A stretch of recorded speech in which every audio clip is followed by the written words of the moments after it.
Starting off in our number 10 spot, we have organic material. Just this morning we received a huge announcement from NASA. Of course, many of us are at least in some way familiar with the Perseverance rover that is currently on Mars digging around in the soil, and recently this rover has been searching at the site of an ancient river delta, trying to find any clues that might give us insight into the past lives of the planet.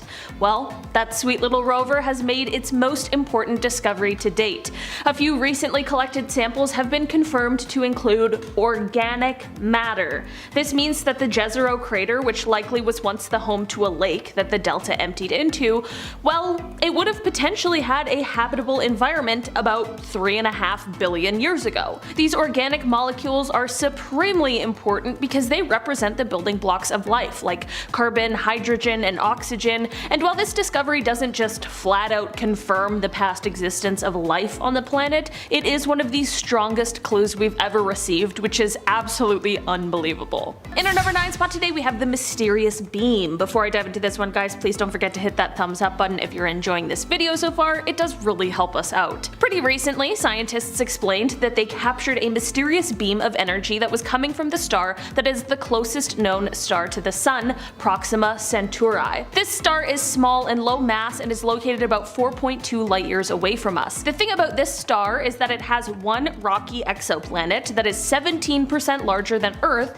in its habitable zone, which would make liquid water a possibility on the planet. This planet's habitability has been disputed throughout the years, but this signal could be a sign that it may be even more habitable than any of us know. Scientists explained that the signal shifted while it was being observed, which mimicked the shift caused by the movement of a planet. They're taking extra precautions to figure out what exactly caused this shift in case it was some sort of a mundane source, but it will of course take some time to figure out, but it's all very exciting. In our number 8 spot today, we have Europa. One of Jupiter's moons, called Europa, has a red tinge to it, and in 2001 NASA scientists revealed that it's possible that alien microbes might be responsible for this red color. The surface of this moon is mostly ice, but it has been shown that it reflects infrared radiation in a really bizarre way. This means that something is binding it together, but researchers haven't been able to come up with the correct combination of elements and compounds to make the data that they have make sense. There are some bacteria on Earth that can thrive in extreme conditions and that also have that red and brown color, which could potentially be responsible for the color on this moon.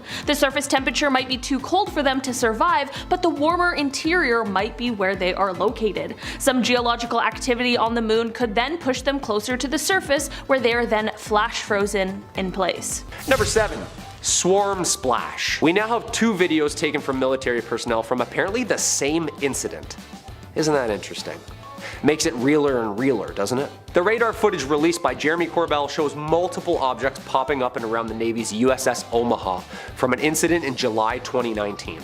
The ship was about 125 miles off the coast of San Diego when the footage was recorded. Radar shows the USS Omaha absolutely being swarmed by 14 UFOs. In the same incident, that a spherical aircraft was filmed disappearing into the Pacific Ocean. Okay, this is getting scary now. Same ship, 2 vids, same time. The radar shows the blips hovering around the ship, not really doing anything. Also, imagine 14 unidentified aircrafts above a US warship. It would be game over, like boom boom boom dude out of the sky. But instead, we're just left with the videos, scratching our heads, in awe. Then the thing splashes into the water, showing transmedium travel. You can hear the operator say mark bearing and range, so they were clocking these things. This has unlocked a new fear of mine. Yeah, water. Jaws has nothing on me now. Number 6. Pyramids. The video and photos of this next encounter were originally shared at the Office of Naval Intelligence briefing on May 1st, 2020, and later leaked to Jeremy Corbell, filmmaker and ufologist. For those of you who don't know Jeremy, he's like our guy. He's pushing the boundaries, he's putting pressure on officials, he's a filmmaker and an avid UFOer like me. And he's got his hands in some pretty deep pockets. I'm just as puzzled with this video as you are. Green pyramids? Pulsing? The leaked video of flashing triangle-shaped objects that flew over a US warship is the real deal, the Pentagon said, after UFO investigators released the video and other puzzling photos online. Shot through night vision from the ship itself, the Pentagon confirmed in a statement that the leaked photos and videos were captured by official US Navy, though it's declined to label them as UAPs.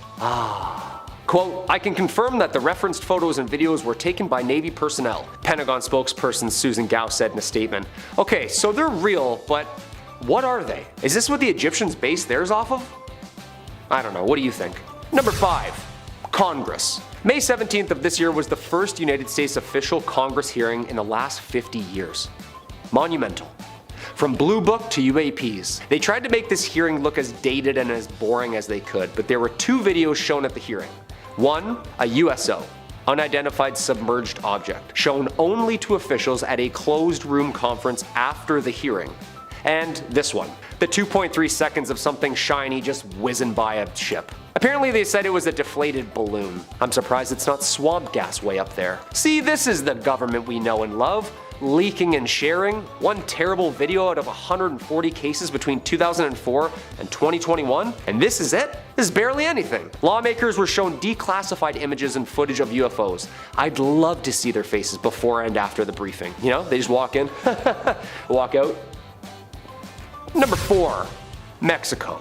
On March 5th, 2004, a Mexican Air Force flight crew filmed 11 unidentified flying objects in the skies over southern state of Campeche. But the public was not notified of the sightings until Mexico's Defense Department issued a statement on May 12th, days later. Of course. I get it, you gotta come up with an excuse, we get it. A press release was accompanied by a videotape that showed some bright objects resembling orbs of light moving quickly on an evening cloudy sky. The lights were actually extreme heat sources filmed by the crew using infrared technology during a surveillance mission in search of drug smuggling planes. They were reportedly flying at an altitude of about 11,000 feet. The Mexican Air Force has released footage of what a UFO expert said were 2, then 11 objects picked up as they whizzed around the clouds, sometimes disappearing totally. I just saw Jordan Peele's Nope, and the clouds thing is really messing with me. Yeah, spoiler alert.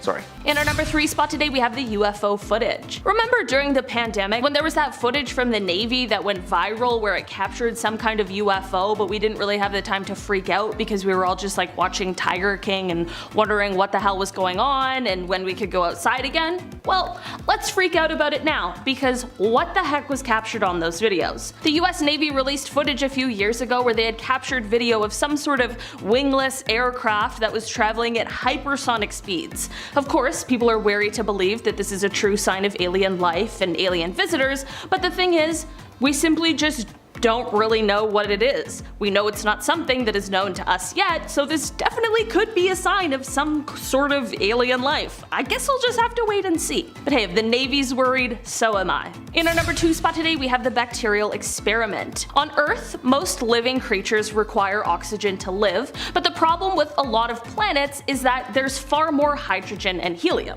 Last year, scientists decided to take 2 different bacteria. One was E. coli, which can be found in the guts of humans, and ordinary yeast, which is used in things like bread and beer. With these 2 bacteria, they tried to see if they could live in different environments. When placed within flasks that contained either pure hydrogen or pure helium, they still managed to grow, just at a slower pace. This evidence goes to show that there might be living organisms that we haven't found yet because we are looking in the wrong places. In our number 1 spot today, we have the Venus cloud. Last year in September of 2020, astrobiologists everywhere were excited and skeptical of some new potential evidence that had been found in the upper clouds of Venus. Firstly, can we just take a second to really think about how cool of a job an astrobiologist has? Anyway, the new findings were pointing to the potential of the presence of phosphine in these clouds. Phosphine is rare and usually a poisonous gas that on Earth is basically always met with the presence of living organisms. Venus hasn't really been the top of the list of choices for finding potential life due to its surface temperature and pressure in the sulfuric acid clouds, but this evidence could prove to say something otherwise. 2 separate telescopes were able to pick up the signatures of phosphine in a cloud that had a similar temperature and pressure to Earth, and while this isn't concrete evidence of space bugs, it will at least be a reminder that we should continue looking for life even in the most unlikely places. And hey, maybe it is space bugs. Number 10. Roswell. The birth of the UAP phenomenon. Post-Cold War, 1945, the US's first nuclear explosion. 1946, the first underwater nuclear explosion. 1947, the first crashed flying saucer. Local rancher Mac Brazel finds the wreckage on his property in Lincoln County, New Mexico. Sheriff Wilcox shows RAAF's commanding officer Colonel Blanchard the materials, and during the night, the Air Force combs the entirety of the property. Apparently, harboring 2 small injured alien bodies. Taking them then to Kirkland Air Force Base, New Mexico that night, the very next morning, the Roswell Air Force makes a statement claiming that they have recovered a crashed flying disc in local newspapers. Boom! History, baby! A photograph of Jesse Marcel, the head intelligence officer who investigated and recovered some of the debris. The very next day, the Army retracts their statement, however, and all of a sudden, a high-altitude weather balloon, aka the birth of the conspiracy theory. Nuclear fission explosions, weather balloons. Something's not adding up here. Number 9. The Washington Flap. July 19th, 1952, air traffic controller at Washington National Airport spots 7 slow-moving objects on his radar, a fleet of flying saucers. 2 F-94 interceptor jets take off and become scrambled as each of them approached, radar included. 7 days later, the UFOs are back over the nation's capital as 2 more jets scramble trying to chase it down. One of the pilots sees a bright light in the distance and decides to give it a chase. Quote, "I tried to make contact with the bogies below 1,000 feet. I saw several bright lights. I was at max speed, but even then I had no closing speed. I ceased chasing them because I saw no chance of overtaking them at all." Newspaper headlines around the US scream, quote, "Saucers swarm over Capitol," and quote, "Jets chase DC sky ghosts." Probably not a good idea to just fly over the Capitol without saying hello first. Number 8. Betty and Barney Hill. The first real documented UAP abduction case in history. Betty and Barney Hill, married couple, New Hampshire, were driving home one night from a 3-day honeymoon when a light started following them in the sky. Pulling over after minutes of tailing, Barney got out of the car and gazed into the sky. From this moment on, the couple say 2 hours were lost. Betty's dress ripped, Barney's shoes scuffled, and both their watches 2 hours behind. Thinking nothing of it, they both reached home confused, and after weeks of no sleep, the couple reached out to a psychic researcher who could help them, and under hypnosis, the couple made some terrifying claims. They both, on separate occasions, claimed that they were separately walked into a large metal disc by small gray beings, and continued to operate and experiment on the couple on board. Blood taken, bodies examined, and both of them downloaded an understanding of a star system called Zeta Reticuli. The Hills stuck to their story for the remainder of their lives and remains one of the first and crucial American accounts of alien abduction. In our number 7 spot today, we have cyanobacteria. For around 2 decades, Dr. Richard Hoover has been studying meteorites that were found in Antarctica, and in 2011, he claimed that he and his team had found evidence of ancient bacteria from colonies that thrived on comets, moons, and other planets. The astrobiologist said they were able to make this discovery through the use of the most advanced microscanning technology in the entire world.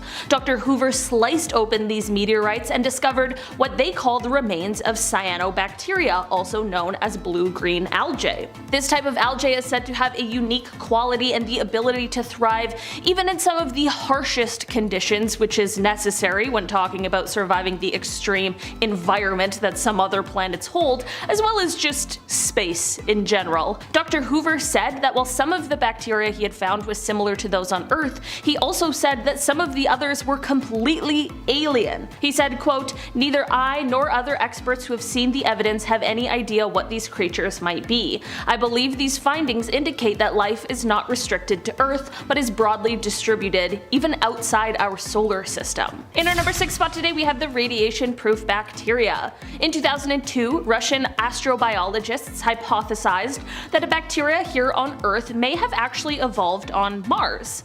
Deinococcus radiuranus is the most tough bacteria here on Earth. It can withstand even the most extreme conditions such as cold, dehydration, vacuum, and acid, but the craziest part is that it is virtually radiation proof.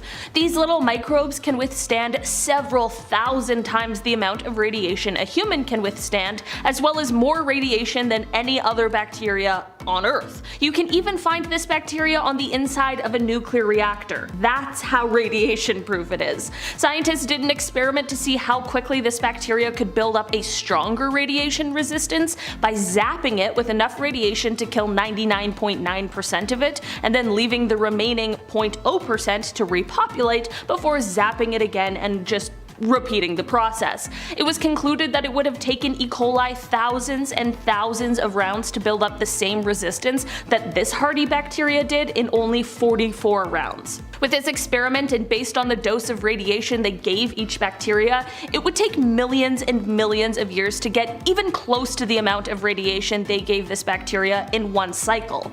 Since Earth just doesn't carry that amount of radiation, it has led some scientists to speculate that since Mars is virtually now unprotected and receives extremely high amounts of radiation, these bacteria may have evolved on Mars and gained their resistance in just a few 100,000 years, and then they may have been flung off Mars by an asteroid and then brought to Earth on meteorites. In our number 5 spot today we have Enceladus. Enceladus used to be thought of as basically just an icy snowball floating around in space, or as a small moon of Saturn with a diameter of 502 kilometers, but as it turns out, this small moon might hold some pretty amazing potential. It was discovered that this moon has hydrothermal processes going on underneath its crust. To us non-scientists, that means almost next to nothing, but what if I said that that means that it just might have all of the requirements for life, and that it is becoming a greater possibility that we might find microbial life there. Basically, this moon has an icy shell for a surface and then a rocky interior, but between these two layers is a warm ocean, and this ocean is where scientists think life is most likely to be.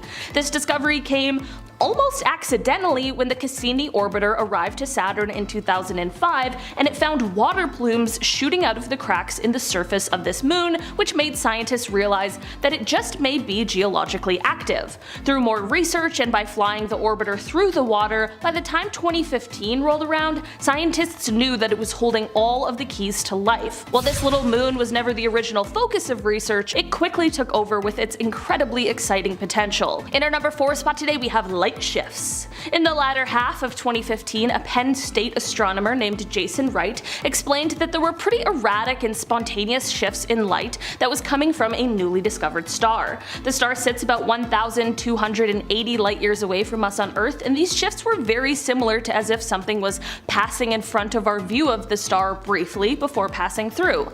Scientists weren't able to connect this to any exoplanets or anything like that, which we could understand, and this is what led Jason to quite an interesting theory. He stated that it is possible that the shifts are caused by massive objects passing in front of the star in a kind of orbit, like an array of massive satellites or a similar kind of structure, like the type of thing that would be produced by an intelligent and civilized life form. Again, like many things, it's just a theory, but a very compelling one at that. Number 3. Skinwalker Ranch. 500 acres on this land in Ballard, Utah, the most bizarre spot on Earth. Skinwalker, getting its name from the first Navajo people's word for an evil spirit that inhabits the human form. The reports start in the 30s with the Myers, then the Shermans in the 90s.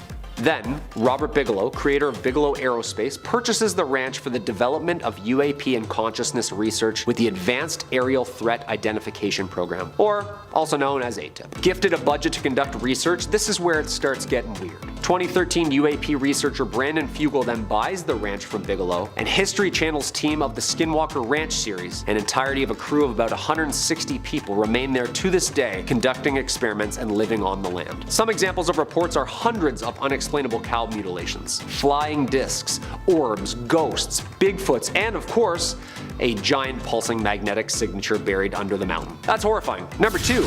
The O'Hare Airport. The O'Hare Airport incident happened at approximately 4:15 p.m. broad daylight on November 7, 2006. Chicago O'Hare International Airport receives a report that a group of 12 airport employees were witnessing a metallic saucer-shaped craft hovering still over gate C-17. The object was spotted by a ramp employee first, then it was witnessed by pilots, then airline management, and numerous mechanics simultaneously. No air traffic controller saw the object on radar. A completely silent 7-meter dark gray saucer sits. Several witnesses outside the airport also saw the object, ringing up local police and reporting numerous phone-ins describing a disc craft hovering over the airport for numerous minutes without moving. According to another witness, the object then shot straight up through the clouds at high velocity, leaving a clear blue hole in the clouds. According to the Chicago Tribune the next day, the disc was visible for over 5 minutes and was seen by dozens of airport personnel. And number 9, the Go Fast. This next video was the second out of the 3 videos that the Pentagon finally declassified. I say finally after they got leaked, and then the Pentagon of course was like, oh yeah, those 3 videos, yeah, of course they're authentic. Like, yeah, thanks for the heads up. The video shows a rounded object absolutely hauling ass across the water. The USS Theodore sent out some jets to see what the buzz was. The latest tech from the US can't even really get a read at first, but after some recalibrating, the fighter jet's systems picks up and locks onto its target. The relief and confusion from the pilots makes this video great. They can't even believe what they're witnessing. After playing with different mods, the backseater is able to show the steady moving object in different lenses, infrared, thermal. It's the real deal. I would have just pretended to pass out as soon as we were close, you know what I mean? Just Number 8. Gimbal. When Lou Elizondo ran the Defense Department initiative called the Advanced Aerospace Threat Identification Program, or ATIP, he compiled a list of logic-defying capabilities most commonly associated with UAP sightings. The new term for UFOs. Yeah. He calls those traits the 5 observables: anti-gravity, sudden acceleration, hypersonic velocity, cloaking and low visibility, and transmedium travel. The third video leaked and finally declassified from the Pentagon is the gimbal video. We're taken aboard the same carrier ship, USS Theodore Roosevelt, taken also in 2015. The video shows a flying object and was shot off the screen of an operator aboard the USS Roosevelt. It moves, turns, rotates. Yeah, how much movement it isn't making is actually the scary part. So stationary. No means of propulsion, no exhaust. This thing's weird, dude. The official Navy video was taken in 2015 and filmed aboard a Navy fighter jet from the nuclear aircraft carrier, the USS Theodore Roosevelt, off the eastern coast near Florida. And this thing looks like a floating spinning top, just sitting there. I'm just gonna say it, that's what I think it looks like. You know what I mean? Number 7. Area 51. This secret base in the Nevada desert acts as the US's military hub for spatial engineering, maybe even some reverse engineering. The area is named after the geological grid of the desert. Groom Lake, Dreamland, this place has tons of nicknames. The area gained notoriety in the early 90s when numerous claims that workers had worked on alien aircraft and even heard of harboring alien creatures underground. The entire premises is fenced off with signs saying "No photography allowed. Use of deadly force is authorized." That can't be good. Whatever they're hiding here, it's mostly military. The base has been a testing facility for the Air Force and remains one of the most highly secured and secretive bases in America. Remember the 2019 Storm Area 51 movement? Yeah, no one got him. Even the famous Bob Lazar has claimed he was an employee here. What do you think? Number 6. Travis Walton. The horrifying abduction of local Arizona forester Travis Walton. Some of us know the name from the movie Fire in the Sky, based on this exact case and filmed in 1993. On November 5th, 1975, Walton and a number of others from the logging crew were working with timber in the Apache Sid Greaves National Forest. While riding in the truck with 6 of his coworkers, they allegedly encountered a saucer-shaped object hovering about 100 feet away, making a high-pitched buzz. Walton exited the truck and ran over curious. A beam of light then appeared from the craft and blasted him unconscious. The other 6 men were terrified and drove away before returning moments later in a panic to a now vanished Travis. Walton claims that he woke up in a hospital room observed by 3 short bald creatures. He fought with them until a more human-looking figure led him down another room where he then blacked out. Walton claimed that he remembers nothing else until he found himself awake, walking alone a highway 5 days later naked, clueless of what had just happened. It's terrifying. Number 5. Rendlesham Forest. The Roswell of the UK. Boxing Day. 1980. The forest lays between the military bases of Bentwaters and Woodbridge. 3 a.m., 2 military personnel, John Burroughs and Jim Peniston, respond to bright lights in the forest. The radios stopped working. There was a static feeling in the air and an odd absolute silence. The closer the men got, the more they realized it wasn't ours. Peniston was drawn in and touched the craft, instantly electrocuting him and apparently downloading him with odd symbols and star system maps before the craft then blasted off. 24 hours after, the craft returned and Deputy Commander Charles Halt is now witness in the exact same spot. The trees, petrified. The ground, radioactive. And there are 3 large landing holes in the grass. Years later, Burroughs and Peniston still continuously ask the British government for their medical records from that night that they never received. Almost 32 years later and still, nothing. Creepy. Number 4. Zimbabwe children. In 1996, a mass sighting was witnessed by an entire school in broad daylight in Arua, Zimbabwe, Africa. More than 150 students and staff were present. There have been tons of documentaries surrounding this case. Face to face, arm's length with the craft and beings, the children, who are now mostly in their 30s and 40s, are still convinced. More than 100 students can still remember what they claim to be telepathic warnings from the creatures surrounding our use of technology and the hazards it has on our planet. Drawings, first-hand interviews, and the weirdest part, all the same story. Same description of the craft, same description of the beings, Director and writer James Fox documents this infamous interaction in his 2020 documentary called The Phenomenon. If you haven't seen this, check it out. I'm telling you, it's worth it. Number 3. Chile. Experts still can't explain this next video captured from a Navy helicopter. After 2 years of study, Chilean authorities have declassified and released a 9-minute video of a UFO. On the afternoon of November 14, 2014, a Chilean Navy pilot and a technician were flying a helicopter along the coast when they saw something fishy. They were going north in a twin-engine Airbus Cougar when something appeared in the sky and matched their velocity of 130 knots. The helicopter's technician was testing the thermal imaging properties of the infrared FLIR high-definition camera. After minutes, the pilot and technician observed the object make 2 distinct discharges of some type, liquid or gas, which produced a red-hot signature captured by the infrared imager. The Navy turned the video over to the Committee for the Study of Anomalous Aerial Phenomenon known as CEPHA. This is the Chilean government group that investigates UFO sightings. I guess the 6th observable is if you see a UFO fart, because yeah, that's clearly a fart, you know? Number 2, Spain. This next one, yeah, I don't know if it's real or not. I thought the Scorpion King with the rock was real. Yeah, the latest CGI, you know? So who knows? But I can't stop watching it. The video allegedly shows a UFO filmed by a fisherman near Galicia, Spain. The craft hovers over the ocean before splashing into the waters as military jets fly overhead. We see 2 fighter jets whiz by this fishing ship, apparently following this craft.